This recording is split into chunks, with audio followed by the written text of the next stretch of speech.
आज हूँ अंतर्जातीय महिला दिवस मार्च 8 एवं यही अंतर्जातीय महिला दिवस अवसर में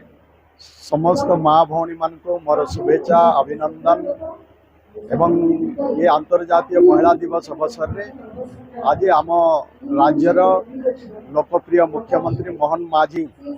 आज तांकर चतुर्थ किस्ती बंटन करुछंती एवं ये चतुर्थ किस्ती रे आज 1 कोटी ऊर्ध्व महिला आज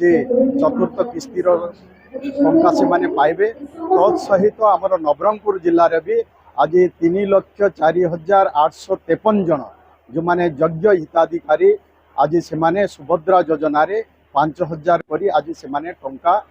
पाइबे। निश्चय एथिरे जो माँ मानकर आज माँ को स्वावलंबी होगा कथा हो सशक्तिकरण कथा हो जो कह जाऊँगी मु निश्चय माननीय मुख्यमंत्री और माननीय उपमुख्यमंत्री को बहुत बहुत धन्यवाद ज्ञापन करी जेहेतु माँ मान को सशक्त करने काम कहीं जदि कर आज आम सरकार रे मोहन माझी सरकार रे संभव हो पारी। ए निश्चय माँ माने आज से सुभद्रा टंका पाइबा फल से क्षुद्र व्यवसाय से टंका को नियोजित करुछंती एवं अर्थ उपार्जन करुछंती एवं ओडिशा आज देश रे सर्वाग्रे आज 17 लाख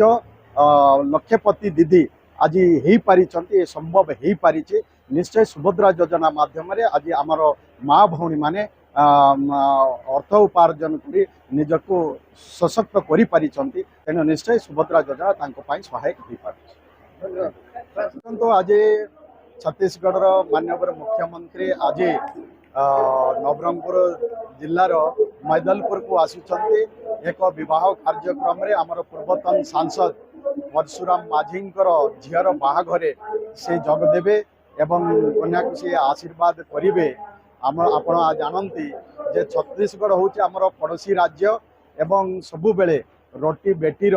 संपर्क आमर छत्तीसगढ़ सहित रही। तेणु सबु समय छत्तीसगढ़ भी मंत्री नेता एठी को आसंती आमे भी ये अंचल आमे भी छत्तीसगढ़ को जाऊ एभली संपर्क सबु बेले लागी रही। तेणु से एठी को आसुचंती एठी आसीबे आशीर्वाद देबे एठिकार लोकंक समस्त सहित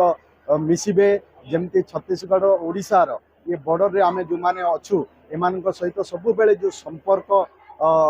रही आसी से संपर्क आज भी रही आउ सबुदिन एमती संपर्क रही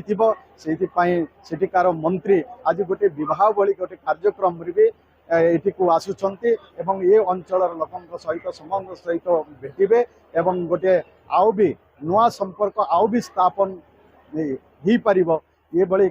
कार्यक्रम आज तांकर रही मु निश्चय तांको भी धन्यवाद देवी जे ये भली संपर्क सब बेले रहू आमर एठी को आसंतु आमे सेठी को जाउथिबो एवं जेहेतु पड़ोसी राज्य होथिबा कारण परस्पर जो आवश्यकता होची तेणु आम भितर संपर्क सब बेले दृढ़ होइकिना एई भली रहिथिबो।